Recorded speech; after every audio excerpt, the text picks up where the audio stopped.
जय माता रानी दोस्तों। माँ भगवती की कृपा आप और आपके पूरे परिवार पर सदा सर्वदा बनी रहे, इसी मंगल कामना के साथ आप सभी का दिन शुभ और मंगलमय। दोस्तों, हमारे चैनल पर पहला अध्याय से लेकर अंतिम अध्याय तक दुर्गा सप्तशती का पाठ हर दिन अपलोड किया जाएगा।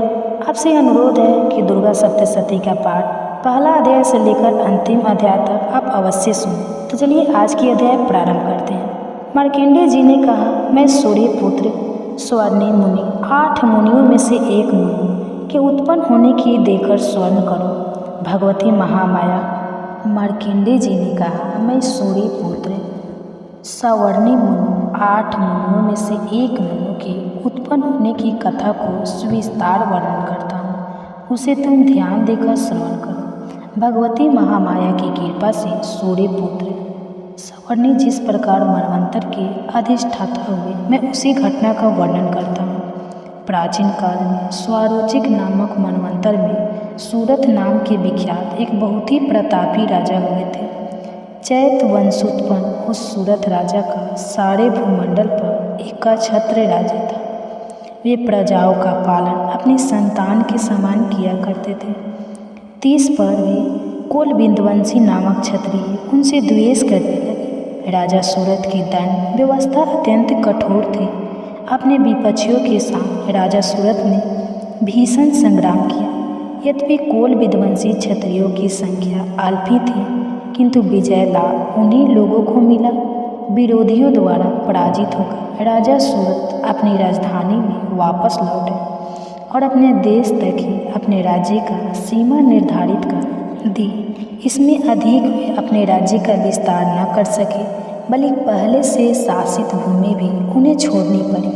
अपनी हार मान लेने पर भी शत्रुओं ने उनका पीछा नहीं छोड़ा और राजा सूरत पर पुनः आक्रमण कर दिया। राजा सूरत का युद्ध के कारण सैन्य बल छीन हो चुका था, इसलिए उनके विश्वत मंत्रियों ने ही कूचक रखकर रचका सूरत के संपूर्ण राज्य को हस्तगत कर लिया। राजा ने अब राजश्री नहीं थी, इसलिए वह अकेले ही अश्वारूढ़ होकर मृगया के बहाने घोर जंगल में पलायित हो गए। वन में पहुंचकर राजा सूरत ने विप्रवर मेधा ऋषि का आश्रम देखा। मुनि के आश्रम में अनेक नरभक्षी एवं मांसाहारी हिंसक पशु अपनी स्वाभाविक हिंसा वृत्ति को त्याग कर शांत भाव से विचर रहे थे। मुनि की शिष्य मंडली से उस आश्रम तथा वन प्रांत का सौंदर्य मुखरित हो उठा था। आश्रम में आए हुए राजा सूरत की मुनि ने आओ भगत की। कुछ दिन तक राजा सूरत भी मुनि के आश्रम में रहकर विहार करते रहे। एक बार मोह माया से ग्रसित होकर राजा सूरत अपने मन में सोचने लगा, मेरे पूर्वजों द्वारा अधिकृत नगर आज मुझसे वियुक्त होकर खंडहर सा हो रहा है। मेरे विश्वघाती कर्मचारी न जाने उस नगर की रक्षा करते होंगे या नहीं। अपने शरीर से निरंतर मद बहाने वाला मेरा मदमत हाथी आज न जाने किस स्थिति में होगा। जो लोग मेरा कृपा दृष्टि के आकांक्षी धन और भोजन प्राप्त करने के लिए सदैव तत्पर रहकर मेरा अनुसरण किया करते थे, वही लोग अब निश्चित रूप से अन्य राजाओं के मुखापेक्षी होंगे। उन सभी लोगों के द्वारा मेरे धन का दुरुपयोग हो रहा होगा, इसमें कोई संदेह नहीं है। इस प्रकार अनेक कृतज्ञ राजा के मन में उठ रहे थे। एक दिन मेधा मुनि के आश्रम के समीप एक वैश्य को देखकर राजा ने उससे पूछा, भाई तुम कौन हो? तुम्हारे यहाँ आने का क्या प्रयोजन है? तुम तो देखने में बहुत ही व्यग्र और अनमने से जान पड़ रहे हो। राजा के सहानुभूतिपूर्ण वचन सुनकर उस वैश्य ने राजा को प्रणाम किया और विनम्र होकर बोला। वैश्य ने राजा से कहा, राजा मैं संपन्न कुल में उत्पन्न वैश्य जाति का मनुष्य हूँ। मेरा नाम समाधि है। धनलो लोग स्त्री पुत्रों ने अपने स्वार्थ साधन के लिए मुझे घर से बाहर निकाल दिया है। इस समय मैं स्त्री पुत्र और धन विहीन हो गया हूँ। मेरे अपने प्रयोजन ने ही मेरे धन का हरण करके मुझे उस धन के लिए अनधिकारी ठहराया है। इससे क्षुब्ध होकर घर का परित्याग कर वन में चला गया। इस समय मेरे मन में उन्हीं कुटुंबियों के प्रति चिंता हो रही है। वे सब न जाने इस समय किस परिस्थिति होंगे। वे लोग घर में सकुशल है या नहीं, मुझे इन सब बातों का कोई ज्ञान नहीं है। मैं सोच रहा हूँ कि वे मेरे पुत्र कैसे हैं, उन्हें सज्जन कहा जाए या दुर्जन। वैसे की बात सुनकर राजा ने उससे पूछा, जिन प्रियजनों ने धन लिप्सा के कारण तुम्हें घर से निष्कासित कर दिया है, उन सर्वात्मपरायण स्वजनों के ऊपर तुम्हारी इतनी गाढ़ी ममता क्यों है? वैसे राजा से बोला, आपका यह प्रश्न उचित ही है। मेरा मन उन स्वार्थी कुटुंबियों की ममता छोड़ने को तैयार नहीं है। अब आप ही बताइए, मैं क्या करूं? धन लोलुपता के कारण परिवार के जिन सदस्यों ने मेरी यह दुर्दशा की है, उन लोगों के प्रति मेरे मन में ममता की भावना है। हे महानुभाव, इतना जानते हुए भी न जाने क्यों मेरे मन में उन स्वार्थी लोगों के प्रति ममता बनी हुई है। इसके रहस्य को जानने की इच्छा रखते हुए भी इसे मैं नहीं समझ पा रहा। उन लोगों के विरह से कातर होकर मैं आहें भर रहा हूँ, जिसके फलस्वरूप मेरे मन में उथल पुथल मची हुई है। कुटुंबियों का मुझसे कुछ ही लगाव नहीं है, फिर भी मेरा मन उन लोगों के लिए संत तत्व है। समझ में नहीं आता कि मैं क्या करूं। मार्कंडेय जी ने कहा, हे ब्राह्मण, इस वार्ता की समाप्ति के बाद ही सूरत और समाधि नामक वैश्य एक साथ ही मेधा मुनि के सम्मुख उपस्थित हुए।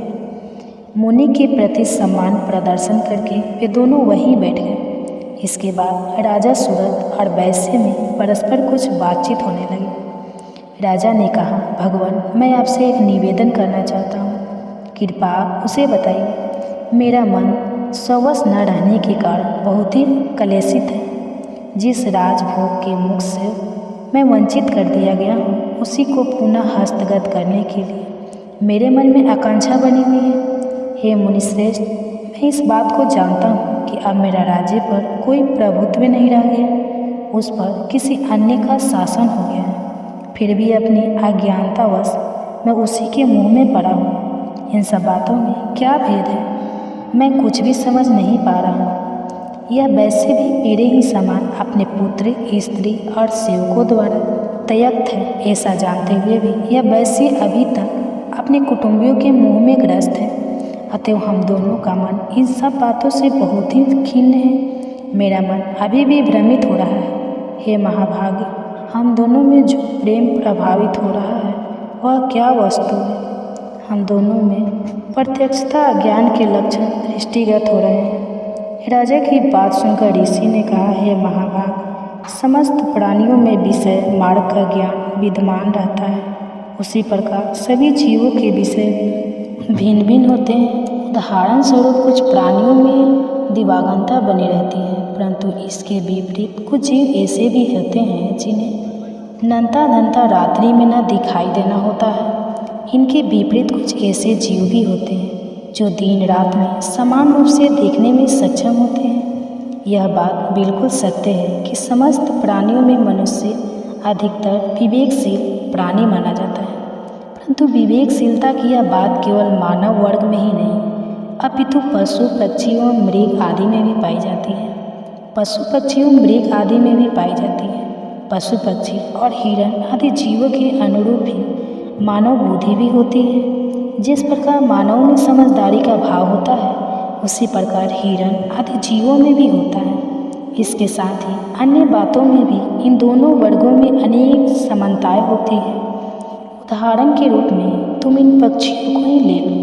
ये स्वयं भूखों रहकर अपने बच्चों के चंचू में अन्न का कण डालकर उन्हें चुगाते हैं। हे राजन, क्या तुम्हें नहीं मालूम कि ये मनुष्य समझदार होकर भी लोभवश अपने किए हुए उपकार के बदले में उपकृत होने के लिए पुत्र की इच्छा करते हैं। उन सब में समझदारी होते हुए भी वे संसार की स्थिति, जन्म, मृत्यु आदि की परंपरा को बनाए रखने वाली महामाया भगवती के प्रभाव द्वारा मोह रूपी भ्रमण में डाल दिए जाते हैं और उसी में वे जीव अहर्निश डूबते उतारते रहते हैं। अतः इसमें आश्चर्य की बात नहीं है। जगयंता विष्णु भगवान की योग निंद्रा रूपनी महामाया द्वारा ही यह सारी सृष्टि आच्छन्न हो रही है। महामाया ज्ञानियों के चित्त को भी बलपूर्वक खींचकर मोह सागर में डालकर मोहग्रस्त कर देती है। इस चराचर सृष्टि की कृति महामाया ही है। जब वे प्रसन्न होती है तो मनुष्य के उद्धार के लिए मुक्ति लाभ का वर देती है। वही परा, विद्या, परा और अपरा ये दो विद्याएं मानी जाती हैं। संसार बंधन और मोह माया उत्पन्न कारिणी सनातनी देवी है तथा समस्त देवों की अधिष्ठात्री है। इतना सुनकर राजा ने प्रसन्न किया, भगवान जिन्हें आप महामाया कह रहे हैं वे कौन सी देवी है? हे ब्राह्मण, उनका प्रादुर्भाव किस प्रकार हुआ? उनके क्या क्या चरित्र हैं? हे ब्रह्माविदों, मैं मुनि श्रेष्ठ उन देवी की कथाओं को मैं आपके मुख से सुनना चाहता हूँ। ऐसा सुनकर ऋषि ने कहा, हे राजन, उन देवी का स्वरूप वास्तव में नित्य और सनातन है। संपूर्ण विश्व उन्हीं का स्वरूप मात्र है और वे ही महामाया देवी चराचर सृष्टि के सभी प्राणियों में परिव्याप्त हैं। उनकी उत्पत्ति के अनेक कारण हैं और आख्यान में तुम्हें सुनाता हूँ। जब वे अवतरित होती है उस समय लोक में उनका अवतार लेना कहा जाता है। प्रलय काल में जब निखिल ब्रह्मांड महासागर में लय हो रहा था तथा सब जीवों के पालक भगवान विष्णु शेष शैया पर योग निद्रा विभूत हो रहे थे, उसी समय उनके कानों की मैल से दो भीषण दानवों की उत्पत्ति हुई। वे दोनों बलवान दानव मधु और कैटभ नाम से जगत में आविहित हुए। जन्म लेने के तत्काल बाद ही वे दोनों दैत्य सृष्टिकर्ता ब्रह्मा जी का वध करने के लिए उद्यत हुए। उस समय ब्रह्मा जी भगवान विष्णु के नाभि कमल में स्थित थे। उन दैत्यों को अपने वध के लिए तत्पर देखकर उन्हें रक्षा के लिए ब्रह्मा जी ने भगवान विष्णु के नेत्रों में स्थित योग निद्रा की स्तुति करना प्रारंभ किया। भगवान की अमोघ शक्ति ही जगदात्री, विश्व की अधिष्ठात्री, संसार का पालन करती और संहार कृति मानी गई है। उन्हीं योग माया भगवती की ब्रह्मा जी आराधना करने लगे। ब्रह्मा जी ने कहा, हे देवी, तुम ही स्वाहा, स्वधा और वष्टकार हो। स्वर भी तुम्हारे ही रूप में निहित है। तुम्हारी प्राणदायिनी अमृत स्वरूपा हो। नित्य अक्षर प्रणव में आकार, आकार और मकार, इन तीनों मात्राओं में तुम्हारी ही अवस्थिति है। इन तीनों मात्राओं से भिन्न जो बिंदु रूपा नित्य अर्धमाता है, जिसका विशेष रूप से उच्चारण नहीं हो सकता, वह भी तुम ही हो। हे देवी, तुम ही संध्या, सावित्री तथा परम जननी स्वरूपा हो। तुम्हारे पर ही निखिल ब्रह्मांड आधारित है। तुम्हारे द्वारा ही सृष्टि की रचना होती है। तुम ही एकमात्र पालिका और संहारिका हो। सृष्टि की उत्पत्ति में तुम सृष्टि रूपा, पालन काल में स्थिति स्वरूपणी तथा प्रलय काल में संहार स्वरूपणी हो। तुम ही महाविद्या, महामाया, महामेधा, महास्मृति, महामोहरूपा, महादेवी और महासुंदरी हो। तुम ही भयंकर कालरात्रि, महारात्रि और मोहरात्रि हो। तुम ही श्री ईश्वरी, श्री और बोध रूपा बुद्धि हो। लज्जा, पुष्टि, दृष्टि, शांति और क्षमा भी तुम ही हो। तुम ही खंड, गंध धारणी, शूल धारणी, घोड़ रूपा, गदा, चक्र, शंख और धनुष धारणी भी हो। बाण, भूषिंड, परीर इत्यादि तुम्हारे अस्त्र हैं। तुम सौम्य और सौमित्र हो। इतना ही नहीं, बल्कि सृष्टि में जितनी सौम्य तथा सुंदर वस्तुएं हैं, उन सबसे कहीं अधिक तुम्हारा ही सौंदर्य है। परा एवं अपरा, इन दोनों विद्याओं से परे रहने वाली परमेश्वरी भी तुम ही हो। हे देवी, विश्व की संपूर्ण सत्य असत्य वस्तुओं में पाई जाने वाली शक्ति भी तुम ही हो। अतः तुम्हारी स्तुति अवर्णनीय है। संपूर्ण जगत के रचयिता, पालक और संहारक भगवान विष्णु को भी जब तुमने निद्राभिभूत कर रखा है, तब तुम्हारी स्तुति करने में सक्षम इस ब्रह्मांड में कौन है? मेरे सही भगवान शंकर तथा विष्णु को भी शरीर धारण करने के लिए तुम्ही ने प्रेरित किया है। अतः तुम्हारी स्तुति में सभी समर्थ है। हे देवी, तुम तो अपने इस उदार प्रभावों के कारण ही प्रशासित हो। इन दोनों अपराजय दानवों को तुम विमुक्त करके भगवान विष्णु की निद्रा भंग कर दो। इसके साथ ही साथ भगवान के अंतर्मन में मधु और कैटभ नामक असुरों के वध की प्रेरणा भी उत्पन्न कर दो। ऋषि ने कहा, हे राजन, जिस समय ब्रह्मा जी ने भगवान विष्णु के निद्रा भंग के निमित्त उस तमोगुण की अधिष्ठायी देवी की स्तुति की, उसी समय वे महामाया भगवान के नेत्र, मुख, नासिका, बाहु, हृदय और वक्ष स्थल से निर्गत होकर अव्यक्त जन्म ब्रह्मा जी के सामने प्रकट हो गए। योग निद्रा से विमुक्त होकर जगनियता भगवान जनार्दन उस एकार्णव के जल में शैया से जागृत हो उठे। निद्रा रहित होते ही भगवान ने उस दोनों दानवों को देखा। वे दोनों ही दुराचारी दैत्य मधु और कैटव अत्यंत पराक्रमी और शक्तिशाली थे। उन दोनों की क्रोधयुक्त आंखें मानो ब्रह्मा जी को निगल जाना चाहती थी। ऐसी स्थिति में भगवान विष्णु ने उन दोनों महापराक्रमी दानवों के साथ 5000 वर्षों तक निरंतर बाहुयुद्ध किया। वे दोनों ही दैत्य बल के मद में मत हो रहे थे। महामाया ने दोनों दैत्यों को अपने प्रभाव से मोहग्रस्त कर दिया था। इतदर्थ उन दोनों असुरों ने मोहमुग्ध होकर भगवान विष्णु से कहा, हम लोग तुम्हारी वीरता से अत्यंत प्रसन्न हैं, तुम हम लोगों से अपनी इच्छित वर मांगो। दैत्यों की बात सुनकर भगवान बोले, यदि तुम दोनों मेरे ऊपर प्रसन्न हो तो मैं यही चाहता हूँ कि तुम लोगों की मृत्यु मेरे ही हाथों से हो। इसके अतिरिक्त मुझे किसी अन्य वरदान पाने की लालसा नहीं। तब ऋषि ने कहा, जब उन राक्षसों ने मोहग्रस्त होकर समस्त भूतल को जलपूर्ण समझा, तब भगवान ने कहा, मेरा वध किसी सूखे स्थल जलविहीन भूमि में करो। इसके बाद ऋषि बोले, शंख चक्र गदा और पदाधारी भगवान विष्णु ने तथा वस्तु वैसा ही कहकर उन दोनों दैत्यों के मस्तक को अपनी जांघों पर रखकर सुदर्शन चक्र द्वारा काट दिया। यह महामाया देवी ब्रह्मा जी की स्तुति से प्रसन्न होकर स्वयं ही उत्पन्न हुई थी। अब मैं तुमसे अनेक प्रभाव के महात्म्य का वर्णन करता हूँ। इस प्रकार मधु कैटव वध नामक पहला अध्याय समाप्त हुआ। जय माता दी दोस्तों, माँ भगवती की कृपा आप और आपके पूरे परिवार पर सदा सर्वदा बने रहे। इसी मंगल कामना के साथ आप सभी का दिन शुभ और मंगलमय हो। आज सुनिए दुर्गा सप्तशती का दूसरा अध्याय। ऋषि ने कहा, प्राचीन काल में एक बार देवताओं और दानवों में परस्पर 100 वर्षों तक घोर संग्राम हुआ। इस युद्ध में राक्षसों का अधिपति महिषासुर तथा देवों के स्वामी इंद्र थे। उस भीषण युद्ध में महाबलशाली दैत्यों के सम्मुख देवताओं की सेना भाग खड़ी हुई। समस्त देवों को पराजित कर दैत्यराज महिषासुर ने इंद्रासन को अपने अधिकार में ले लिया। इसके बाद संपूर्ण देवगण सृष्टिकर्ता ब्रह्मा जी को साथ लेकर उस स्थान में गए जहां भगवान शिव तथा विष्णु आसीन थे। उन देवों से देवताओं ने महिषासुर की विजय तथा अपनी पराजय का विस्तृत वर्णन किया।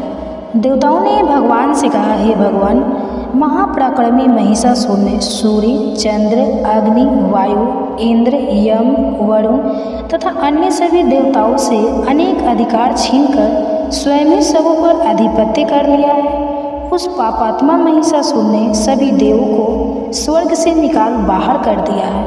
अब वे निष्कासित देवगण भूतल पर मनुष्य के समान भटक रहे हैं। हम सब लोगों ने आपके समक्ष असुरों के दुराचरण का सारा वृतांत निवेदित कर दिया है। हम सब देवगण आपके शरणापन्न हुए हैं। आप कृपा करके उस अपराजय दानव के नाश का कोई उपाय बतलावे।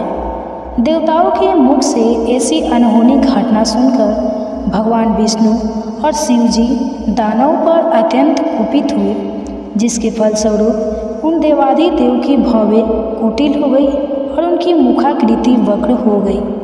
तब अत्यंत क्रोधाविष्ट भगवान विष्णु के मुख से एक महान तेज का उदय हुआ। तदनंतर ब्रह्मा तथा शिव जी के शरीर से भी उसी प्रकार का तेज निकला। इसी प्रकार क्रमशः इंद्रादि देवों के शरीर से भी इसी प्रकार का तेज निर्गत हुआ। तत्पश्चात वे सभी तेजपुंज एक में मिलित हो गए। अब वह महान तेजपुंज ज्वलंत पर्वत के सदृश से दिखाई पड़ने लगा। देवताओं ने देखा कि उससे दहकती हुई ज्वालाएं निकलकर दिक दिगंतों में फैल रही है। संपूर्ण देवों के शरीर से निकला हुआ वह तेजपुंज अद्वितीय था। वह तेजपुंज संयुक्त रूप से एक नारी के रूप में बदल गया और अपने प्रकाश से प्रकाशमान होकर त्रिभुवन में छा गया। भगवान शिव के शरीर से निर्गत तेज के द्वारा महामाया देवी के मुख की उत्पत्ति हुई। यमराज के तेज द्वारा देवी के सिर के केश उत्पन्न हुए और भगवान विष्णु के तेज से उनकी भुजाओं का निर्माण हुआ। चंद्रमा के तेज से स्तनद्वय, इंद्र के तेज से कटी, वरुण के तेज से जांघ एवं पैरों की पिंडली और पृथ्वी के तेज से नितंब निर्मित हुआ। ब्रह्मा के द्वारा दोनों पैर तथा सूर्य से अंगुलियों का प्रकट्य हुआ। अश्व से तेज हस्तांगुलियाँ और कुबेर के तेज से नासिका का निर्माण हुआ।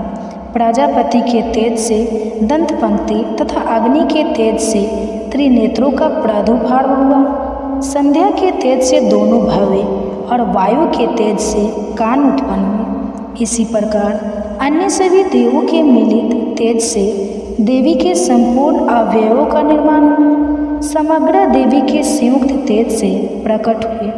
उस देवी की मूर्ति देखकर महिषासुर द्वारा सहस्त्र देवगण अत्यंत प्रमुदित हुए। भगवान शिव ने अपने विशिष्ट अस्त्र शूल में से एक शूल देवी को अर्पण किया। भगवान विष्णु ने अपने चक्र की सहायता से नवीन चक्र का निर्माण कर देवी को दिया। वरुण देव ने शंख, अग्निदेव ने शक्ति, वायु ने धनुष बाण से पूरी 2 तरकस उन्हें प्रदान किया। देवराज इंद्र ने अपने व्रज द्वारा निर्मित वैसा ही एक व्रज तथा ऐरावत हाथी से 1 घंटा उतार कर अर्पित किया। यमराज ने काल दंड से प्रादुर्भूत दंड, वरुण ने पास, प्रजापति ने सफ्टिस, एक प्रकार की मणि की माला और सृष्टिकर्ता ब्रह्मा जी ने अपना कमंडलो देवी को अर्पित किया। सूर्य देव ने अपनी संपूर्ण किरणों का तेज देवी के समस्त रोम कूपों से भर दिया। काल ने उन्हें अपनी देदी पलायन तलवार और ढाल दे डाली।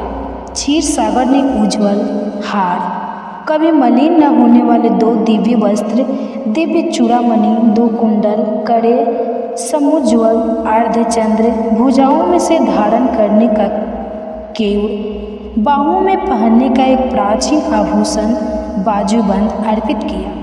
दोनों चरणों में धारण करने के लिए निर्मल निपुण पायजेब, गले की उत्तम हंसुली और सभी अंगुलियों में पहनने के लिए रत्न जड़ित अंगूठियाँ भी प्रदान की। विश्वकर्मा ने देवी को अपना स्वच्छ परशु हर्षा दे दिया। इसके साथ ही उन्होंने अनेक प्रकार के अस्त्र और अवेक्ष कवच बख्तर भी दिए। इन सभी अस्त्रों के अतिरिक्त उन्होंने मस्तक और वक्ष पर धारण करने के लिए सदैव हरी भरी बनी रहने वाली कमलों की माला प्रदान की। सागर ने उन्हें सुंदर रत्न पुष्प दिया और हिमाचल पर्वत ने उन्हें वाहन के लिए सिंह तथा अनेक रत्नादि भेंट दिए। धनाधिपति कुबेर ने देवी को मधुपूर्ण पात्र अर्पित किया। समस्त ब्रह्मांड के आधारभूत नागराज शेष ने अमूल्य मणियों से पूरित नागहार भेंट किया। इसी प्रकार सभी देवों ने अपने अस्त्र शस्त्र तथा रत्नादि अर्पित करके देवी की आवभगत की। इसके अंतर देवी ने उच्च स्वर में अट्टहास करते हुए बारंबार गर्जन किया। उनके गूढ़ गर्जन से संपूर्ण आकाश प्रकम्पित हो गया। उस घोर गर्जन के फलस्वरूप भीषण ध्वनि फैल गई, जिससे त्रिलोक के विक्षुब्ध हो उठा और सागर भी हिलोरे लेने लगा। भूमंडल में भूकंप उत्पन्न हो गया और सभी पर्वत अपने स्थान से डगमगाकर कांपने लगे। ऐसा देखकर देवों ने हर्षित होकर भगवती सिंह वाहिनी का जयनाद किया। तत्पश्चात ऋषि महर्षियों ने भी देवी की स्तुति नतमस्तक होकर की। सारे विश्व को क्षुब्ध देखकर दानवों ने अपनी संपूर्ण सेनाओं को कवच आदि से सज्जित कर हाथों में आयुधों को लेकर घबराए हुए झटके से उठकर खड़े हो गए। उस समय महिषासुर अत्यधिक कुपित होकर बोल उठा, आह, यह सब क्या हो रहा है। इसके बाद संपूर्ण दानवों से घिरा हुआ महिषासुर देवी की भयंकर गर्जन को लक्ष्य कर उसी दिशा में दौड़ पड़ा। उसने वहां पहुंचकर देखा वह देवी अपनी अनुपम शोभा से त्रिलोकी को आलोकित कर रही है। उनके पदभार से बोझिल हुई पृथ्वी रसातल में धंसती चली जा रही थी। मस्तक किरीट शिरोभुज से मानो आकाश में एक रेखा से खींची दिख पड़ रही थी तथा वे अपने धनुष की टंगार से पाताल स्थित सप्त लोकों को छीभूत कर रही थी। अपनी सहस्त्र भुजाओं के द्वारा देवी संपूर्ण दिगंतों को आच्छादित करके खड़ी थी। इसके बाद ही दानवों के साथ देवी का भीषण युद्ध प्रारंभ हो गया। विविध प्रकार के अस्त्र शस्त्रों से समस्त दिशाएं चमक उठी। महिषासुर का चिसूर नामक सेनापति महान बलशाली दैत्य था। अब देवी के साथ उस महापराक्रमी दानव शिक्षुर का युद्ध होने लगा। दैत्यों की चतुरंगिनी हाथी, घोड़ा, रथ और पैदल सेना लेकर चामर नामक असुर युद्ध भूमि में डट गया। उदग्र नामक महाबलशाली दानव अपने साथ 60,000 रथियों को लेकर रणस्थल में आ डटा। महाहनु नामक असुर अपने साथ में 1 करोड़ सेना लेकर लड़ने के लिए आ धमका। आसीलोमा इस दानव की रोम तलवार की धार से समान तीक्ष्ण थी। नामक असुर 500 रथियों के साथ रणभूमि में उपस्थित हुआ। बास्कल नामक दानव अपने साथ 60 लाख सेना लेकर युद्ध करने लगा। परिवारित नामक बलवान राक्षस अपने साथ 1 करोड़ अश्वरोही और गजारोही सेना लेकर युद्ध में आ गया। बिंडाल नामक असुर अपने 5 अरब सहयोगी रथियों की सहायता से युद्ध करने लगा। इन सबों के अतिरिक्त असंख्य दैत्य समूह रथ, हाथी, घोड़े की सेना लेकर युद्ध में उद्धत हुए।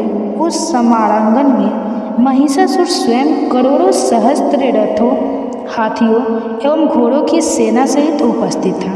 वे अवगणित दानव देवी पर तोमर, विनीत पाल, शक्ति फेंककर वो चलाया जाने वाला अस्त्र विशेष मुसल, खंडक, परशु और पटेश नामक अस्त्र शस्त्रों को बरसाने लगे। कुछ एक दैत्यों ने देवी पर एक साथ मिलकर शक्ति का प्रहार किया। दूसरों ने अपने फंदे फेंककर देवी को बांधना चाहा। इसके अंतर कुछ दैत्यों ने देवी वध के उद्देश्य से उन पर खंडक से आघात किया। दानवों द्वारा फेंके हुए अस्त्रों को लीला स्वरूपनी देवी ने क्रोध होकर उन अस्त्रों को सहज ही काट डाला। फिर भी उनके मुखमंडल पर रचमांत्र भी कलानित की छाया नहीं दिखाई पड़ी। एक ओर देवता तथा ऋषि मुनि उनका गुणगान कर रहे थे, तो दूसरी ओर महामाया जगदम्बा उन दानवों पर अपने दिव्य अस्त्रों की निरंतर वर्षा कर रही थी। इधर देवी का वाहन सिंह भी क्रोधित होकर अपने आयालों गर्दन के लंबे बाल को फटकारता हुआ राक्षसी सेना पर इस प्रकार पील पड़ा, जैसे किसी वन में दावानल की अग्नि शाखाएं धीरे धीरे बढ़ रही हो। रणस्थल में देवी द्वारा छोड़े हुए सभी श्वास अगणित गुणों के रूप में बदल गए और हाथ में परशु, विनीत पाल, खंडक तथा पटिश आदि अस्त्रों द्वारा दानव से युद्ध में निरंत हुए। देवी की शक्ति से उत्पन्न समस्त गण दानव को दलते हुए शंख, नगाड़े आदि बाजों को बजाने लगे। उस रणभूमि में कितने ही गण हर्षित होकर मृदंग आदि बाजे भी बजाने लगे। इसी बीच देवी ने त्रिशूल, गदा, तलवार आदि चलाकर तथा शक्ति वर्षण करके सैकड़ों राक्षसों को धराशायी कर दिया। कितने ही राक्षसों को तो घंटे की कर्कश ध्वनि के द्वारा संज्ञा विहीन कर मार डाला। देवी ने अपने पास में अनेक राक्षसों को बांधकर भूमि पर घसीटा और कितने ही दानवों को तलवार की पैनी धार से 2 टुकड़ों में काट दिया। कितने ही राक्षस उनकी गदा की मार से भूमि लुढ़लित हो गए तथा कितने ही मसूल के आघात से रक्त वमन करने लगे। वज्र में शूल बंधने के फलस्वरूप कितने ही दैत्य धरती पर गिरकर छटपटाने लगे। देवी ने इतनी भयंकर वाण वृष्टि की जिससे कितने ही दानव की कमर टूट गई। अब तक जो राक्षस देवी पर बाज पक्षी की तरह झपट रहे थे, वे ही अब अपने प्राणों को गंवाने लगे। बहुतों की भुजाएं कटकर तीतर बीतर हो गई और बहुतों की गर्दन ही धड़ से अलग जा पड़ी।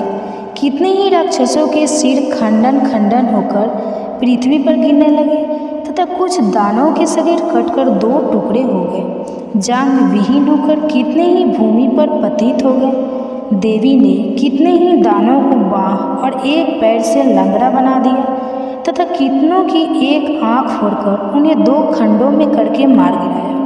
कितने ही दानवों के मुंड कट गए थे, फिर भी वे साहसपूर्वक पुनः उठकर खड़े हो जाते थे। कितने ही राक्षस केवल धड़ के सहारे ही अस्त्रों को लेकर लड़ते लड़ते थे। जुझाऊ रणभूमि में वीरों का उत्साह वर्धन करने के लिए बजाया जाने वाला एक प्रकार का बाजा, रणभेरी बाजे के राग पर कितने मुंडन विहीन धड़ नृत्य करने लगते थे। राक्षसों के कटे हुए धड़, हाथों में तलवार, शक्ति ऋषि नामक हथियार लिए रणस्थल में दौड़ते हुए और कितने ही राक्षस ठहरो ठहरो शब्द करते हुए देवी को युद्ध की चुनौती दे रहे थे। जिस स्थान पर यह भीषण संग्राम हुआ, वहाँ की भूमि रथ, हाथी, घोड़े और दानवों की लाशों से पट गई थी, जिससे वहाँ गमनागमन की मार्ग अवरुद्ध हो गया था। भारी संख्या में दैत्यों का वध होने से तथा हाथियों और घोड़े के शरीर से इतना अधिक रक्तपात हुआ कि क्षण मात्र में ही वहाँ की भूमि पर खून की नदियाँ प्रभावित होने लगी।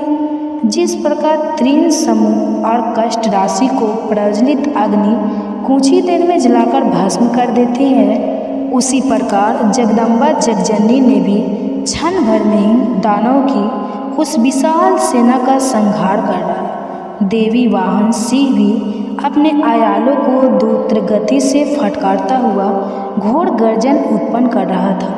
कितने ही दानवों के प्राण उस सिंह की गर्जना से मानो निकले जा रहे थे। उन दानवों के साथ देवी के गुणों ने इतना भीषण युद्ध किया, जिससे प्रसन्न होकर आकाश में स्थित देवगण उन पर फूलों की वर्षा करने लगे। इस प्रकार दूसरा अध्याय समाप्त हुआ। जय माता रानी। दोस्तों, माँ भगवती की कृपा आप और आपके पूरे परिवार पर सदा सर्वदा बनी रहे। इसी मंगल कामना के साथ आप सभी का दिन शुभ और मंगलमय हो।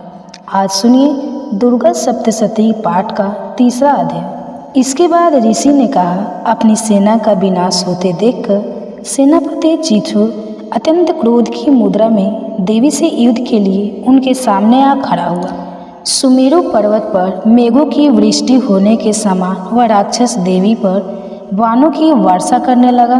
तब देवी ने उस राक्षस के समस्त सरों बाणों को सहज में ही काट गिराया और सारथी सहित उसके रथ और घोड़ों को भी मार डाला। इसके पश्चाताप उस महाबली दैत्य की ध्वजा तथा धनुष को काट दिया। धनुष विहीन उस राक्षस को देवी ने अपनी बाण वर्षा द्वारा वृद्ध कर दिया। वह राक्षस अपने धनुष तथा रथ के विनाश से व्यथित होकर तलवार और ढाल लेकर देवी पर टूट पड़ा। उसने अपनी तीक्ष्ण तलवार से देवी के वाहन सिंह पर प्रहार किया और साथ ही द्रुत गति शीघ्रता से देवी की बाईं भुजा पर भी वार किया। हे राजन, वह तलवार देवी की भुजा का स्पर्श करते ही खंडित होकर गिर पड़ी। अपने सभी वारों को निसफल होते देखकर दानव ने अत्यंत कोप करके अपने हाथों में शूल ले लिया। देवी को लक्ष्य करके उस महादानव ने अपने शूल को देवी की ओर फेंका।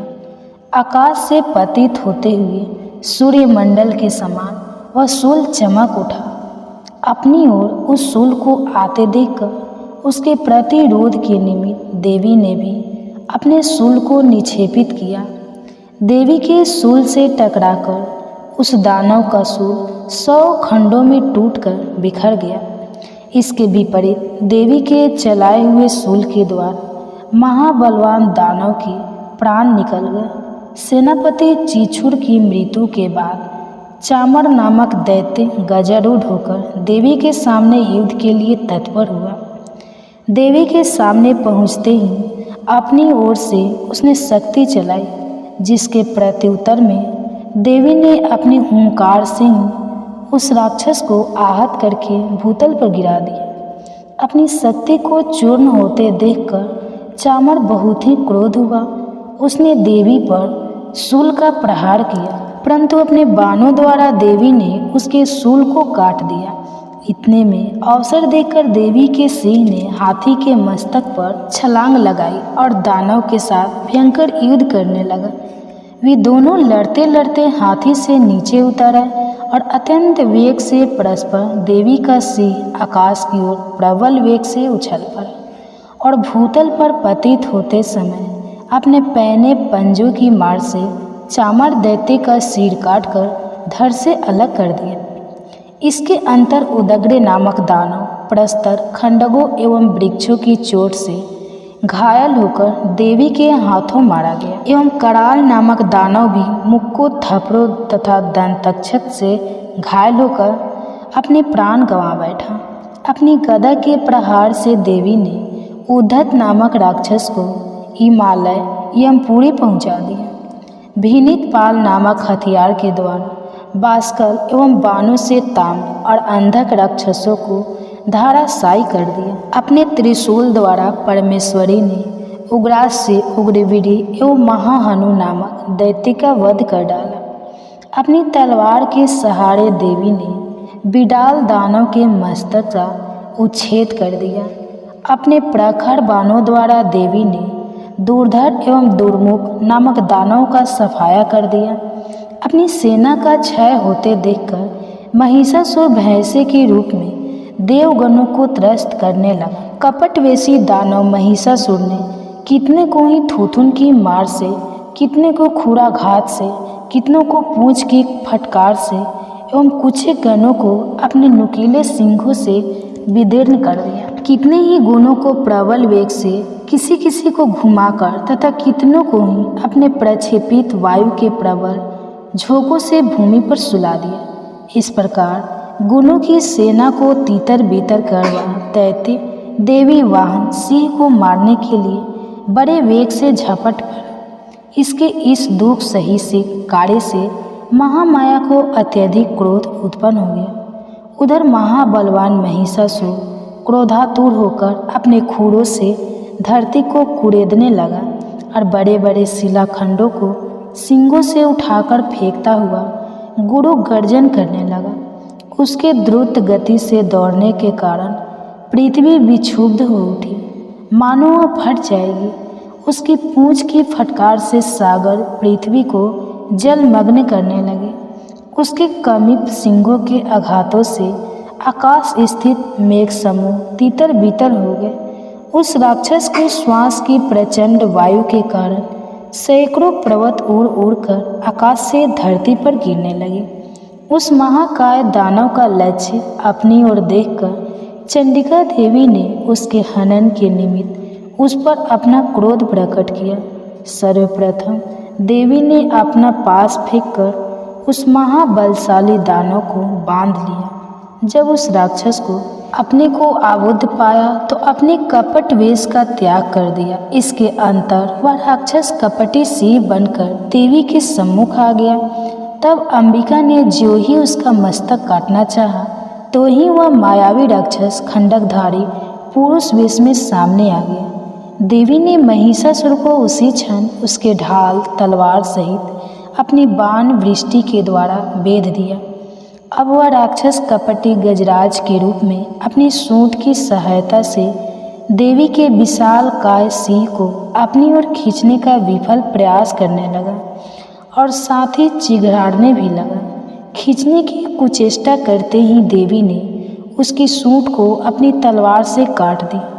इतना होने के पश्चाताप उस महाशक्तिशाली दानव ने पुनः अपने भैंसे वाले पूर्ण रूप को धारण कर लिया तथा चराचर जीवों समेत संपूर्ण त्रैलोक्य को संतप्य करने लगा। उस राक्षस की ऐसी उद्दंडता देखकर जगजननी चंडिका देवी बार बार मधुपान करते हुए अट्टहास करने लगी। वह मंदान्वित दैत्य भी उदित होकर गंभीर ध्वनि करने लगा और अपने सींगों पर पर्वतों को उठा उठाकर देवी पर उछालने लगा। उस दानव द्वारा शिलाखंडों को अपने बाणों द्वारा देवी विचूर्ण करते हुए कहने लगी। उनका मुख मधुपान के प्रभाव से बोलते समय रक्तिम हो उठा था और उनकी वाणी भी लड़खड़ाने लगी थी। तब देवी ने उस राक्षस से कहा, अरे मूर्ख, मैं जब तक मधुपान में रत हूँ तब तक तू निर्भय होकर गरज ले। अभी मेरे हाथों से तेरी मृत्यु होने पर देवता लोग भी गर्जन करने लगेंगे। ऋषि ने कहा। इतना कहने के बाद ही देवी ने उछलकर उस राक्षस को दबोच लिया और उस पर सवार हो गई। अपने पैरों के दबाकर देवी ने अपने शूल से उसके कंठ प्रदेश में प्रहार किया। दबाव के चुंगल में जकड़े होने पर भी महिषासुर अपने मुख से दूसरे रूप में बाहर निकलने की कुचेष्टा करने लगा। अभी तक वह आधा ही निकल सका था कि देवी ने अपने बल से उसका निकलना रोक दिया। वह दानव अर्ध निर्गतावस्था में ही विद्यमान रहकर देवी से युद्ध करने लगा। तब देवी ने एक बहुत विशाल तलवार से उसके सिर का खंडन कर दिया। महिषासुर का वध होते ही उसकी बची खुची सारी सेना रणस्थल से पलायित होने लगी। इधर उसकी मृत्यु के सम्मुख देवगण अत्यंत आह्लादित हुए। तदनंतर देवों ने दिव्य ऋषियों के साथ सामूहिक रूप से भगवती दुर्गा का स्तवन किया। गंधर्वराज हर्षित होकर गायन करने लगे एवं देवगणाएं नृत्य करने लगे। इस प्रकार तीसरा अध्याय समाप्त हुआ। आप सुनिए माता दुर्गा का बहुत ही प्रधानिक रहस्य कथा। राजा ने कहा, हे भगवान, आपने मुझे चंडिका अवतार की कथा तो सुना दी, किंतु हे ब्राह्मण, अब आप उनके अवतारों की प्रधान प्रकृति का कथन कीजिए। हे विप्रवर, मैं आपके चरणों में नतमस्तक हुआ हूँ। आप कृपा करके मुझे यह बताइए कि देवी के किस स्वरूप की आराधना किस विधि से करनी चाहिए। उत्तर में ऋषि ने राजा से कहा, हे राजन, यह रहस्य परम गोपनीय है। इसके रहस्य का उद्घाटन किसी के समक्ष नहीं करना चाहिए, परंतु तुम मेरे भक्त हो और भक्तों के लिए कुछ भी गोपनीय बात नहीं है। त्रिगुणात्मिका परमेश्वरी महालक्ष्मी ही सबका मूलभूत कारण है। वे ही दृश्य तथा अदृश्य रूप में संपूर्ण विश्व को व्याप्त करके स्थित है। हे राजन, वे अपनी 4 भुजाओं में क्रम से बिजौरे का फल, गदा, ढाल और पान पात्र लिए हैं। उनके मस्तक पर नंगलिक तथा योनि आदि वस्तुएं शोभित रहती हैं। उनकी कानी तृप्त सोने के दृश्य है। उनके आभूषण भी तप्त स्वर्ण निमित ही हैं। उन्होंने अपने तेज से इस शून्य जगत को व्याप्त कर रखा है। इस समस्त विश्व को सुनयमय देखकर केवल तपोगुण रूप उपाधि के द्वारा देवी महालक्ष्मी ने एक अन्य प्रकार का श्रेष्ठ रूप ग्रहण कर रखा है। उस रूप की उत्पत्ति एक नारी रूप में हुई, जिसके शरीर की आभा निखरे हुए काजल की तरह ही काले रंग की थी। उस आकृति का श्रेष्ठ मुख दाढ़ों से सुशोभित था। नेत्र अत्यंत विशाल तथा कटी छीन थी।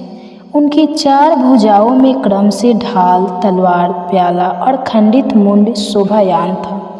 उनके वक्ष स्थल पर कबंध, शरीर की मुंडहीन अंश धड़ तथा मस्तक पर मुंड मलाए थे। इस रूप में उत्पन्न उस नारी श्रेष्ठ तामसी देवी ने महालक्ष्मी देवी से कहा, माता जी, आपको मेरा प्रणाम है।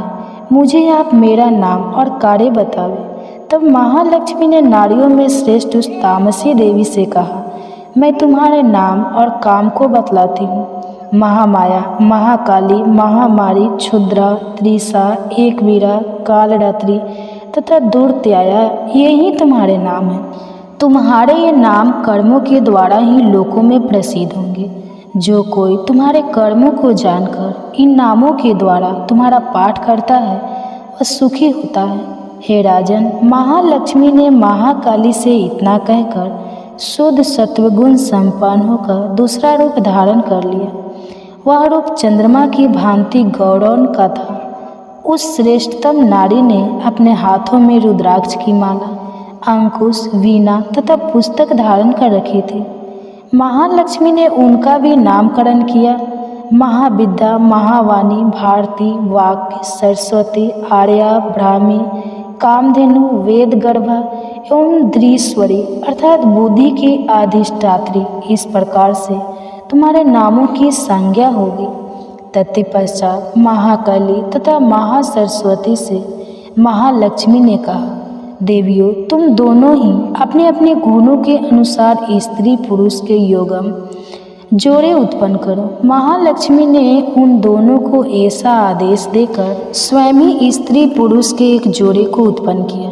वे दोनों ही निर्मल, ज्ञान संपन्न, सुंदर तथा कमलासन पर शोभित हो रहे थे। उस जोड़े में एक स्त्री और दूसरा पुरुष था। उसके बाद महालक्ष्मी ने पुरुष को ब्राह्मण, वेदे, गृहस्थी और धाता तथा स्त्री को श्री पदा, कमला, लक्ष्मिया इत्यादि नामों से अभिहित किया।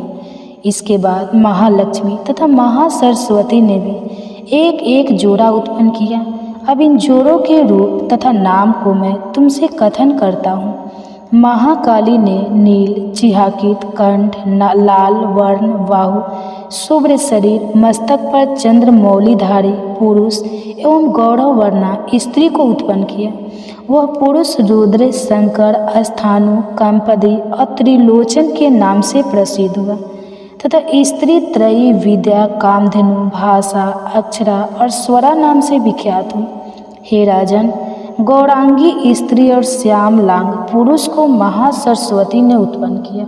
उन दोनों के नाम विष्णु, कृष्ण, हृषिकेश, वासुदेव और जनार्दन हुए तथा गौरांगी स्त्री उमा, गौरी, सती, चंडी, सुंदरी, सुभगा और शिवा इन नामों से विख्यात हुई। इन प्रकार तीनों युवतियाँ उसी क्षण पुरुष वेश में परिवर्तित हो गई। इस रहस्य को केवल ज्ञानी लोग ही समझ सकते हैं, किंतु अज्ञानी जन नहीं जान सकते। हे राजन, महालक्ष्मी ने त्रयी विद्या रूप सरस्वती को ब्रह्मा के लिए वरदायिनी, गौरी को रुद्र के निमित्त तथा लक्ष्मी को वासुदेव के लिए पत्नी रूप में अर्पित कर दिया। इस प्रकार सरस्वती के साथ मिलकर ब्रह्मा जी ने चराचर ब्रह्मांड की सृष्टि की और परम पराक्रमी भगवान रुद्र ने गौरी के साथ मिलकर उसका भेदन किया।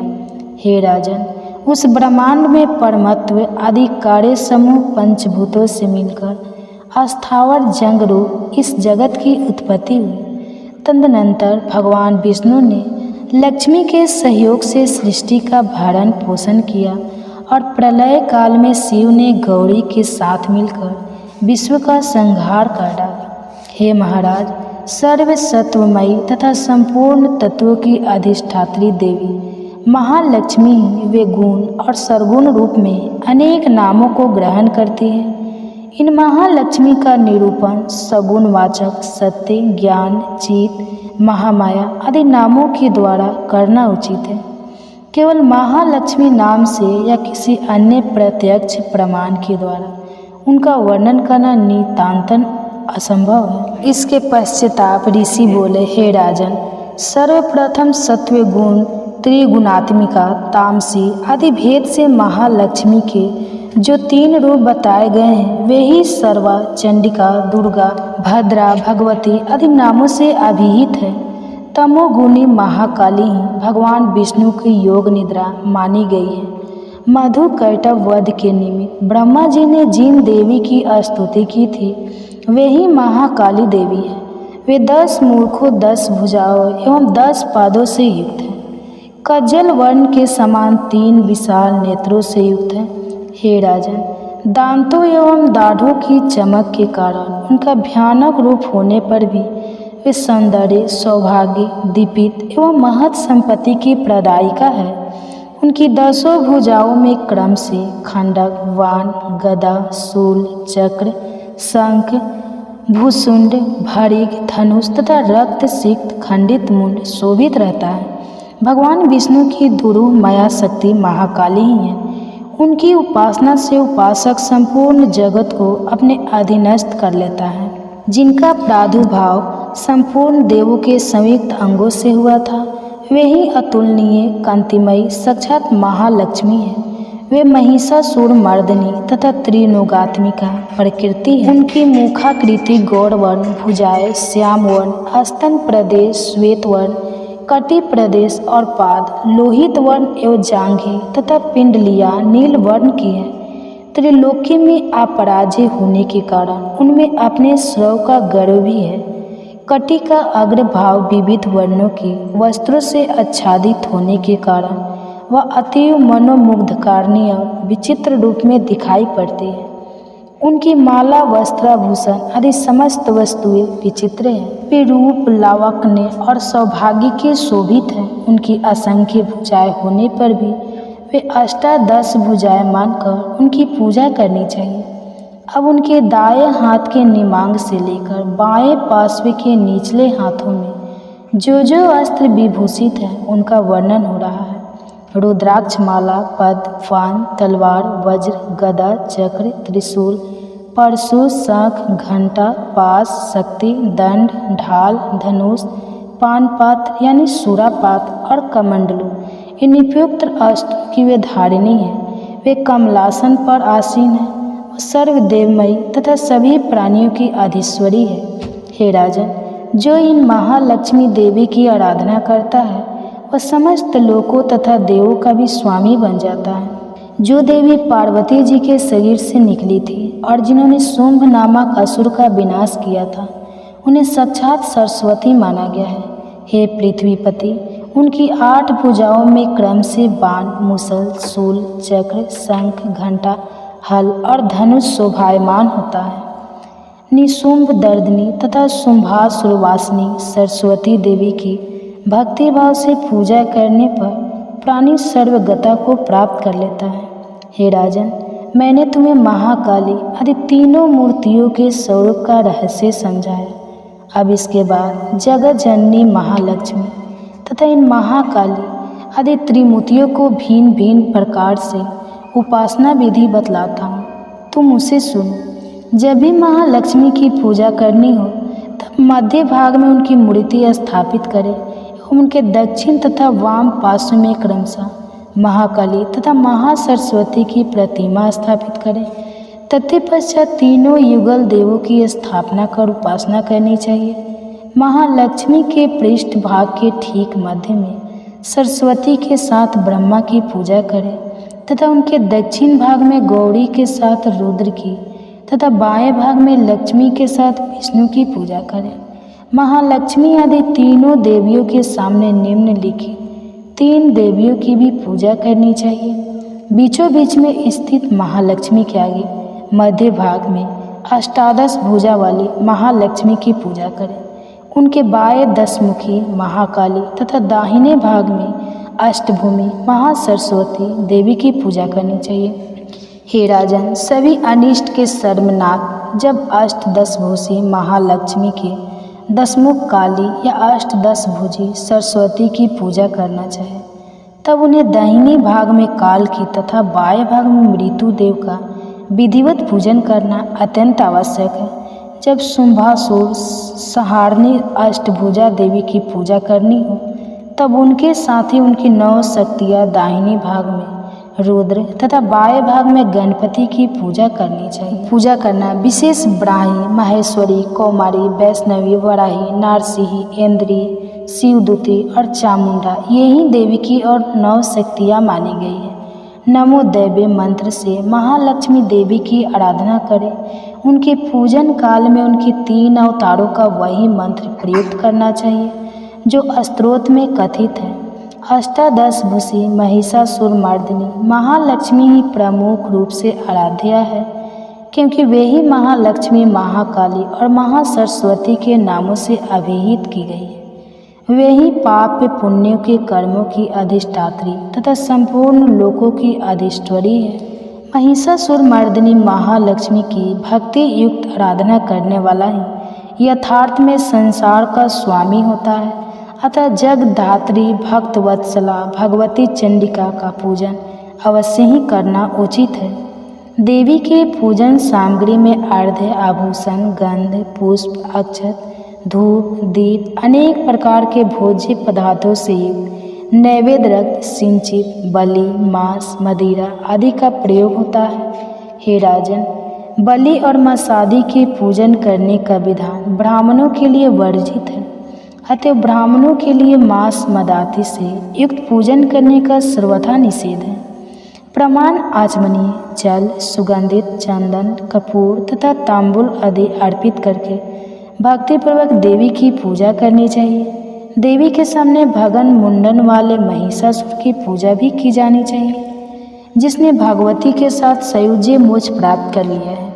इसी प्रकार देवी के सामने दाहिनी और उनके वाहन सिंह की भी पूजा करें, जो संपूर्ण धर्मों का प्रतीक एवं संडवीन विभूतियों से युक्त है। उसी ने चराचर विश्व को धारण कर रखा है, इस कार्य को संपन्न करने के बाद बुद्धिमान मनुष्य को स्थिर चित्त हो देवी की स्तवन करना उचित है। तदनंतर तीनों पूर्व वर्णित चरित्रों द्वारा देवी की हाथ जोड़कर स्तुति करनी चाहिए। जो लोग केवल एक ही चरित्र के द्वारा स्तुति पाठ करना चाहे उन्हें केवल मध्यम चरित्र का ही पाठ करना चाहिए। तो प्रथम और उत्तम चरित्रों में से किसी एक का पाठ न करके आधे चरित्र का पाठ भी वर्जित है। आधे चरित्र के पाठक को पाठ फल प्राप्त नहीं होता है। पाठ समाप्ति पर आराधिका देवी की परिक्रमा करके प्रणाम करे तथा गर्भहीन होकर जगदम्बा के लिए मस्तक पर हाथ जोड़कर उनसे अपनी भूलों के लिए बारंबार क्षमा प्रार्थना करे। सप्तशती का प्रत्येक श्लोक मंत्र रूप है। उसी मंत्र के द्वारा तिल घृत से पकी हुई खीर का हवन करे अथवा सप्तशती के मंत्रों से देवी चंडिका के लिए पवित्र हविष्यात्र का हवन करना चाहिए। होम के बाद महालक्ष्मी के नाम मंत्रों का उच्चारण करते हुए दत्तचित पुनः उनकी पूजा करें। दत्तनंतर करवध होकर नत भाव से अपनी इंद्रियों और मन का विरोध करके देवी को नमस्कार करें तथा अपने हृदय में उनके स्वरूप का ध्यान करके कुछ क्षणों तक चिंतन करें। चिंतन काल में इतनी तमन्ना हो कि बाहरी जगत का ज्ञान न रहे। भक्ति पूर्वक नित्य प्रति मनुष्य परमेश्वरी का इस भांति पूजन करके इच्छित भोगों का उपभोग करता हुआ अंत में देवी का संयोज्य पद पा लेता है। जो व्यक्ति नित्य भक्त वत्सला देवी चंडिका की पूजा नहीं करता है उसके सभी सत्कर्मों को देवी जला डालती है। अतः हे राजन, तुम सर्वलोक महेश्वरी चंडिका की शस्त्रोक्त विधि के अनुसार पूजा करो, उससे तुम सुख के भागी बनोगे। इस प्रकार ये रहस्य भी समाप्त हुआ। तो प्रेम से बोलिए दुर्गा माता की जय। जय माता रानी। दोस्तों, माँ भगवती की कृपा आप और आपके पूरे परिवार पर सदा सर्वदा बनी रहे। इसी मंगल कामना के साथ आप सभी का दिन शुभ और मंगलमय हो। आप सुनिए दुर्गा सप्तशती का चौथा अध्याय, इंद्रादि देवों द्वारा देवी का स्तुति गान। अब ऋषि ने आगे कहना प्रारंभ किया। जब दुरात्मा दानव महिषासुर तथा उसकी राक्षसी सेना का ध्वंस देवी के हाथों हो गया, तब इंद्रादि देवता भूमि पर मस्तक टेक कर देवी दुर्गा की स्तुति करने लगे। हर्ष तरीके के कारण उनके सुंदर अंगों में रोमांच हो रहा था। देवताओं ने कहा, आपका स्वरूप ही सब देवों की शक्ति है। अपनी शक्ति से आपने मस्तक विश्व को व्याप्त कर रखा है। आप सभी देवों तथा महर्षियों के द्वारा अत्यंत पूजनीय हैं। हे जगदम्बा, हम सब देवगण संयुक्त रूप से आपको भक्तिपूर्वक प्रणाम करते हैं। आप हम सबों का कल्याण करें। जिन देवी के अतुलनीय प्रभाव तथा उनके विक्रम का वर्णन करने में भगवान शेषनाग, ब्रह्मा और शिव जी भी अपने को सर्वथा असमर्थ पाते हैं, वे ही भगवती चंडिका संपूर्ण जगत का पालन एवं अमंगलिक भय के निवारणत उपाय करें। जो धर्म तत्पर पुरुषों के गृह में लक्ष्मी रूप से, दुरात्माओं के यहाँ अलक्ष्मी रूप से, विरुद्ध अंतकरण वालों के हृदय में स्थित बुद्धि रूप से, सज्जनों में श्रद्धा रूप से तथा कुलीनों में लज्जा रूपिणी बनकर निवास करती है, उन महामाया भगवती दुर्गा को हम सब नमस्कार करते हैं। हे देवी, आप संपूर्ण विश्व का पालन करें। आप इस अचिंतनीय रूप असुरों को विनाशक शौर्य तथा समस्त देवासुरों के सामने उत्पन्न हुए अद्भुत चरित्र का वर्णन नहीं कर सकते। सृष्टि की उत्पत्ति में आप ही कारणभूत हैं। आप में तीनों गुण सत्व, रज और तम विद्यमान है, ताकि आपका संसर्ग दोषों से नहीं होता है। आपके महत्व को भगवान विष्णु और शिवजी भी नहीं जान सकते। इस चराचर जगत की उत्पत्ति आपके ही अंश से हुई है। आप ही समस्त प्राणियों के लिए आधार स्वरूप है। आप ही एकमात्र सबके लिए मूलभूत अव्यकृता प्रकृति है।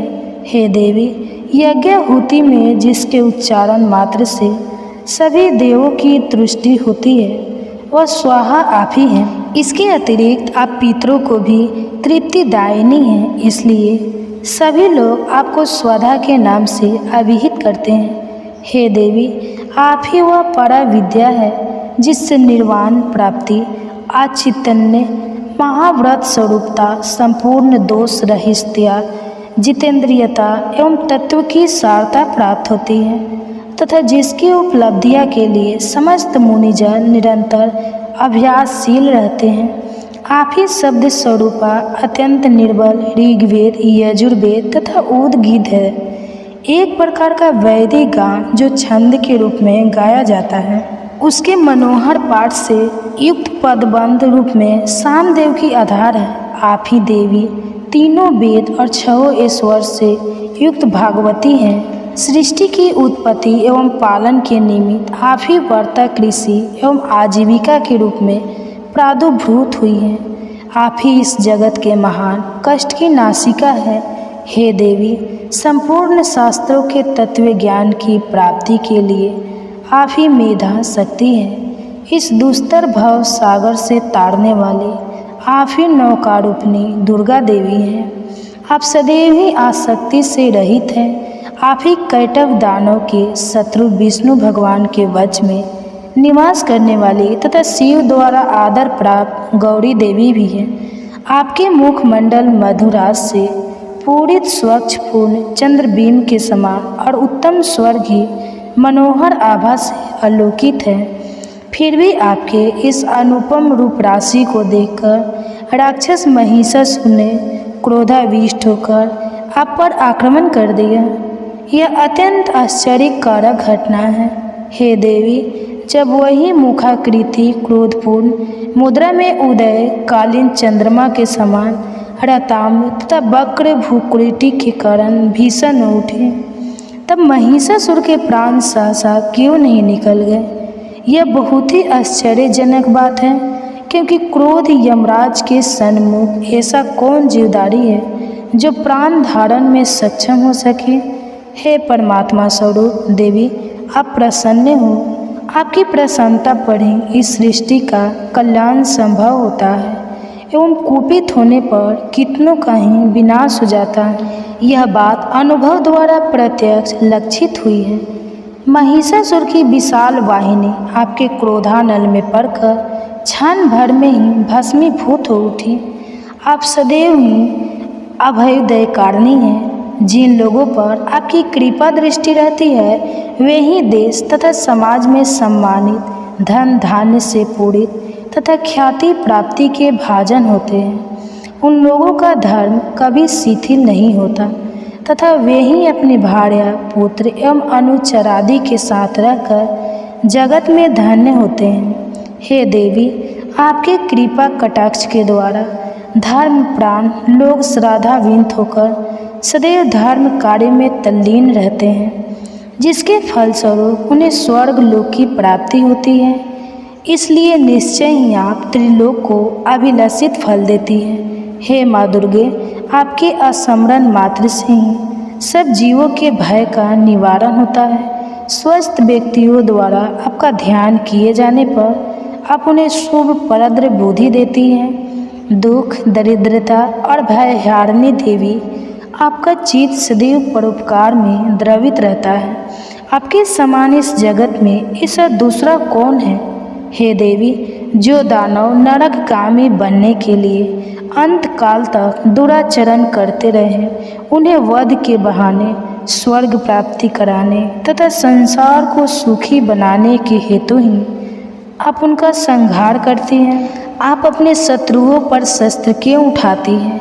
आप में अपने दृष्टि पात्र से ही समस्त दानव को भस्मसात करने की शक्ति है। फिर भी आप ऐसा ना करके युद्ध स्थल में ही उनका वध करती है। इस बात से कोई भेद अवश्य ही छिपा हुआ है। वह भेद अनुमानतः यही होगा कि वे सब दानव मेरे शस्त्र स्पर्श द्वारा पवित्र होकर स्वर्ग लाभ करें। इस प्रकार उन पाप आत्माओं के प्रति भी आपके उत्तम विचार रहते हैं। उन राक्षसों की आंखें खंडक की भयंकर चमचमाहट और त्रिशूल की घनीभूत दीपित से चकाचौंध हो जाने पर भी प्रकाश रहित नहीं हो, क्योंकि वे सब आपके आनंदप्रद मुख चंद्र को निहार रहे थे। हे देवी, आपका शील दुरात्माओं के अनित कर व्यवहार का निवारक है। आपका स्वरूप अचिंतनीय तथा अतुलनीय है। आपकी शूरता देवजयी दानवों का संहारक है। इस प्रकार आपने सदा ही अपने शत्रुओं पर कृपा दृष्टि रखी है। हे वरदात्री देवी, आपके शौर्य की समानता कहीं भी नहीं हो सकती। शत्रुओं को त्रस्त करने वाला ऐसा मनोरम रूप अन्यत्र कहाँ दिखाई पड़ सकता है। हृदय में कोमलता एवं युद्धस्थल में निष्ठुरता, ये दोनों बातें एक साथ होने का भाव आपके अतिरिक्त त्रिलोक्य में कहीं नहीं दिखाई पड़ता। हे जगदम्बे, शत्रुओं का वध करके आपने उन्हें अमरत्व प्रदान कराया है। उन लोगों द्वारा हम सबों को मिलने वाला त्रास भी दूर किया है, इसलिए हम सभी का आपको नमस्कार है। हे देवी, आप शूल के द्वारा हमारी रक्षा करें। हे अंबिके, आप अपने खंडक घंटा ध्वनि और धनुष की टंकार से मेरी रक्षा करें। हे चंडिके, आप चारों दिशाओं पूर्व, पश्चिम, दक्षिण और उत्तर में अपने त्रिशूल को घुमाकर मेरा परित्राण करें। त्रिलोकी में आपके जो परम मनोहर एवं भीषण रूप दृष्टिगत हो रहे हैं, उनके द्वारा आप हमारी तथा भूतल की रक्षा करें। हे अंबिके, आपके कर कमलों से शोभित होने वाले खंडक, शूल, गदादि जो भी शोभित होने वाले हैं, सभी के द्वारा खंडक, शूल, गदादि जो भी आयुध हो, उन सभी के द्वारा आप हम सभी का रक्षण करें। तब इसके बाद ऋषि ने कहा, इस तरह जगन माता की समस्त देवगणों ने समवेत स्वर में स्तुति की तथा नंदनवन इंद्रपुरी का बगीचा के दिव्य पुष्पों तथा गंध चंदनादि के साथ उनकी पूजा की। तत्पश्चात देवों ने दिव्य धूपों के सुहास से उन्हें सुवाहित किया। देवी ने हाथ जोड़कर नमस्कार करते हुए उन देवों से कहा। देवी ने कहा, हे देवगण, तुम लोग मुझसे अपना इच्छित पदार्थ मांग लो। देवी की ऐसी बात सुनकर देवों ने कहा, हम लोगों की संपूर्ण आकांक्षाएं देवी की कृपा से पूर्ण हो चुकी है। अब कुछ भी पाने की चाह नहीं रह गई है। हे महेश्वरी, आपने हमारे प्रबल शत्रु महिषासुर का वध किया है। फिर भी आप यदि अनुग्रहवश हम लोगों को कुछ देना ही चाहती है, तो हमारी लालसा है कि हम जब भी आपका स्मरण करें, तभी आप दर्शन देकर हम सबों का कष्ट दूर करें। हे प्रश्न वंदना अंबिके, जो भी कोई इन स्रोतों के द्वारा आपका गुणगान करे, उसे आप धन धान एवं स्त्री पुत्रादि से युक्त करें तथा हम लोग पर सदा ही प्रसन्नता की दृष्टि रखें। इसके अंतर ऋषि ने कहा, हे राजन, देवताओं ने अपने तथा विश्व के कल्याण के निमित्त जब भद्रकाली देवी को सत्वन के द्वारा प्रसन्न किया, तब देवी तथास्तु वैसा ही हो कहकर वहीं अंतर्निहित हो गई। हे राजन, प्राचीन काल से त्रिलोक्य हितैषिणी देवी देवों के श्रीराम से जिस तरह प्रादुर्भूत हुई थी, वह सब वृत्तांत मैंने तुम्हें बतला दिया। तदनंतर देवों की हितकारी देवी ने जिस तरह गौरी देवी के अंगों से प्रकट होकर दुरात्मा शुंभ एवं निशुंभ दैत्यों का संहार किया, उसका वर्णन अब मैं तुमसे करता हूँ। इस प्रकार चौथा अध्याय समाप्त हुआ। जय माता रानी। दोस्तों, माँ भगवती की कृपा आप और आपके पूरे परिवार पर सदा सर्वदा बनी रहे। इसी मंगल कामना के साथ आज का आप सभी का दिन शुभ और मंगलमय हो।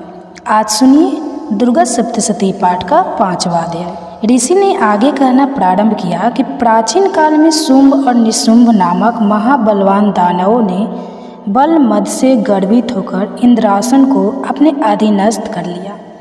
उन दानवों ने सूर्य, चंद्र, कुबेर, यम, वरुण आदि देवताओं के अधिकारों को छीन लिया। उन दोनों ने अग्नि और वायु को भी अपदस्थ कर दिया, अर्थात उन दोनों भाइयों ने संपूर्ण स्वर्ग लोक को हस्तगत कर वहां से देवों को खदेड़ दिया।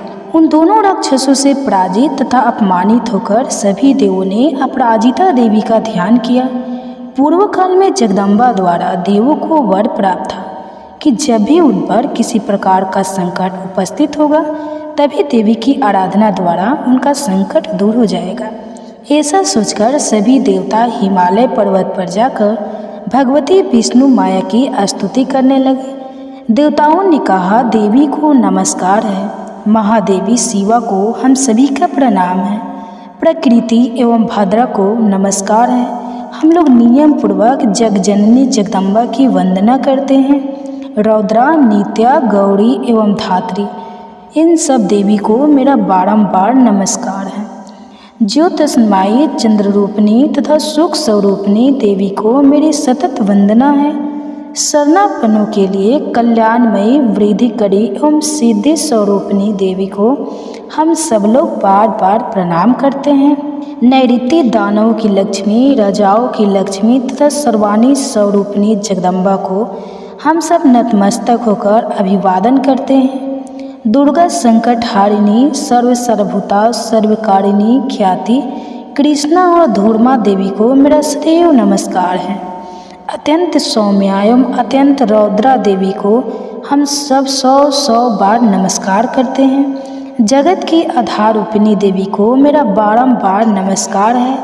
संपूर्ण प्राणियों में विष्णु माया के नाम से अभिहित देवी की मैं सतत वंदना करता हूँ। समस्त जीवों में चेतना नाम से युक्त देवी का मैं अभिवादन करता हूँ। सभी प्राणियों में बुद्धि रूप से अवस्थित देवी को मेरा प्रणाम है। समस्त जीवों में निद्रा रूप में स्थित देवी की मैं वंदना करता हूँ।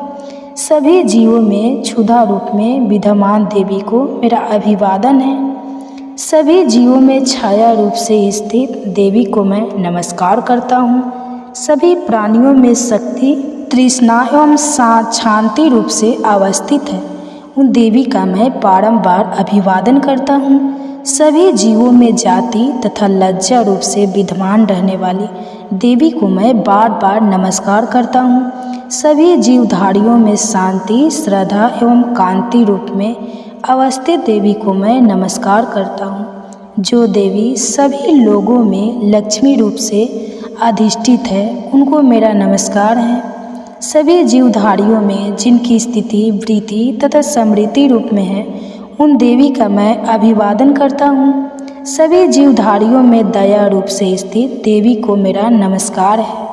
सभी लोगों में त्रिशी रूप से परिव्याप्त रहने वाली देवी को मेरा नमस्कार है। इस सृष्टि में जिनकी स्थिति मृत तथा भ्रांति रूप में है, उन देवी को मेरा प्रणाम है। सभी प्राणियों में व्यापक इंद्रियों की अधिष्ठात्री देवी को मैं नमस्कार करता हूँ। जिनकी व्यापित इस स्त्री में, इस सृष्टि में चैतन्य रूप से है, उन देवी को मेरा नमस्कार है।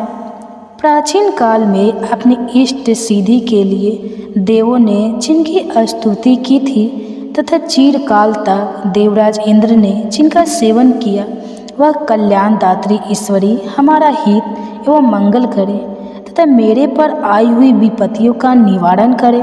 इस समय दैत्यों के अनाचार से पीड़ित होकर हम सभी देवता जिन परमेश्वरी को प्रणाम करते हैं तथा जो व्यक्तियों द्वारा श्रद्धा निमित्त होकर स्मरण करने से उनके समस्त संकटों का निवारण करती है, वे ही जगदम्बा मेरे कष्टों को भी दूर करे। इसके बाद ऋषि ने कहा, हे राजन, देवताओं द्वारा जिस समय वहाँ स्तुति पाठ हो रहा था, उसी समय पार्वती जी ने भी वहाँ गंगा स्नानार्थ पदार्पण किया था। मनोहारी भूरकुटी से युक्त उन भागवती पार्वती ने देवताओं से पूछा, आप लोग यहाँ पर किसका स्तुति गान कर रहे हैं? तब उन्हीं के शरीर कोश से निर्गत शिवा देवी ने उत्तर दिया, ये सभी देव युद्ध में शुंभ निशुंभ नामक दैत्यों से अपमानित एवं पराजित होकर मेरी ही स्तुति कर रहे हैं।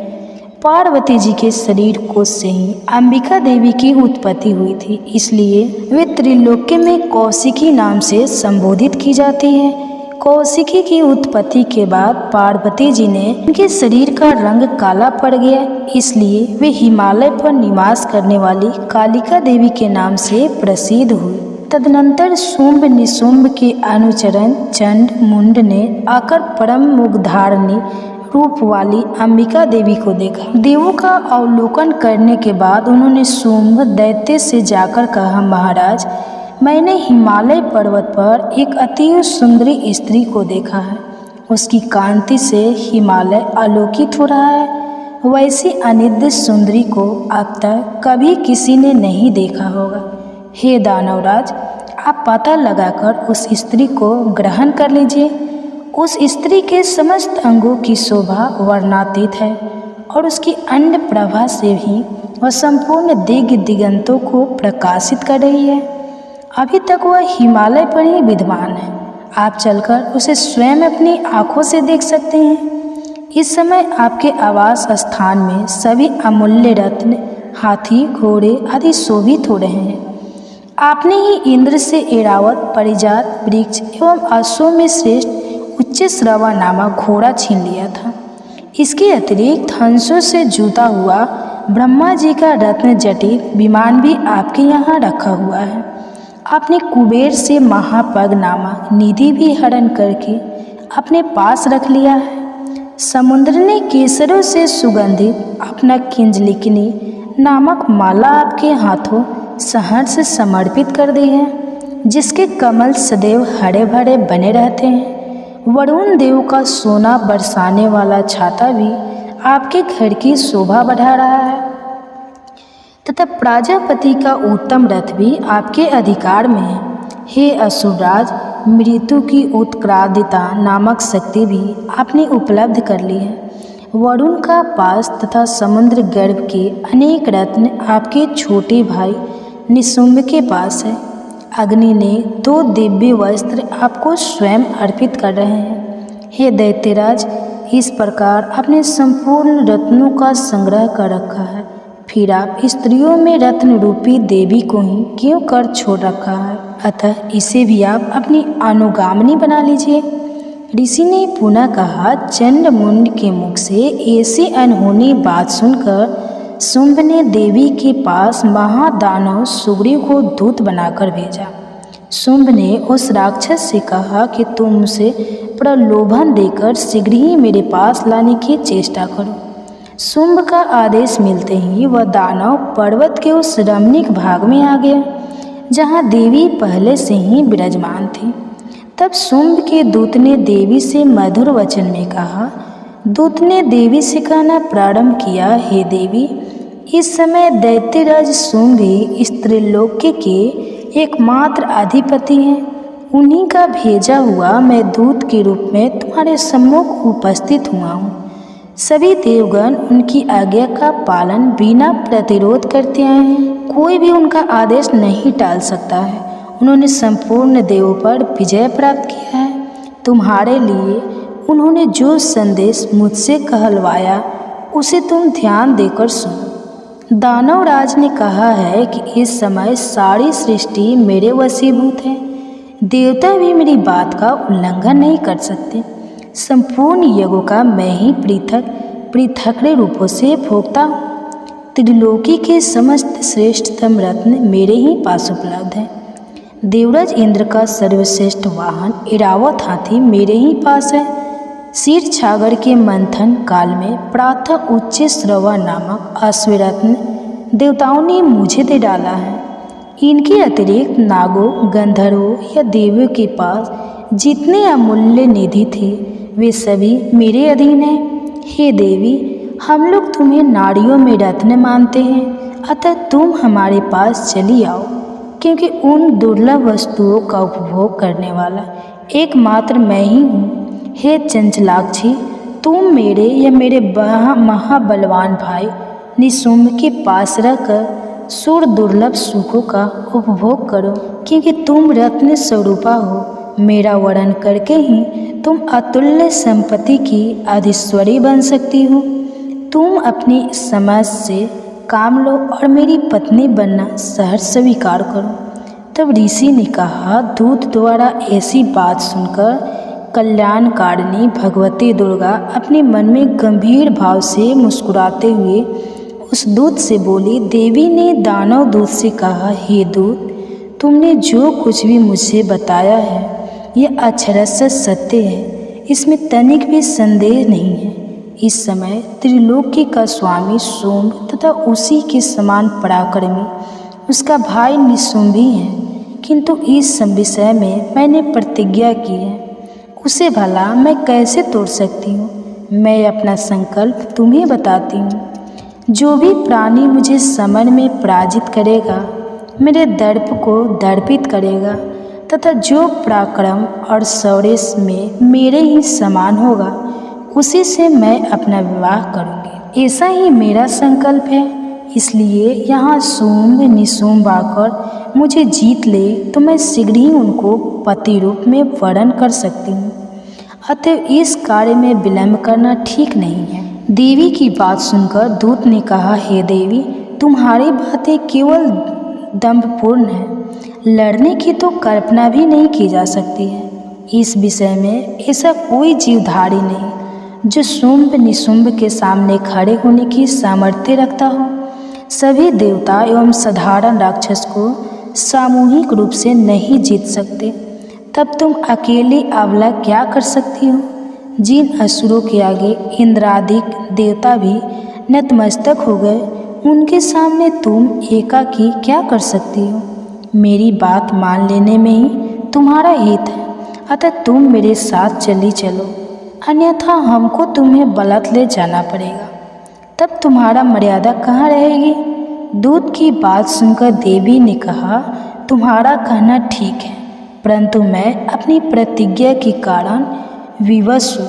मैंने बिना सोचे समझे ही ऐसी प्रतिज्ञा कर ली थी, अब उसे कैसे छोड़ दूँ। इसलिए तुम अपने स्वामी से मेरी बातें समझाकर कहो, उसके बाद वे जैसा उचित समझेंगे वैसा करेंगे। इस प्रकार 5वां अध्याय समाप्त हुआ।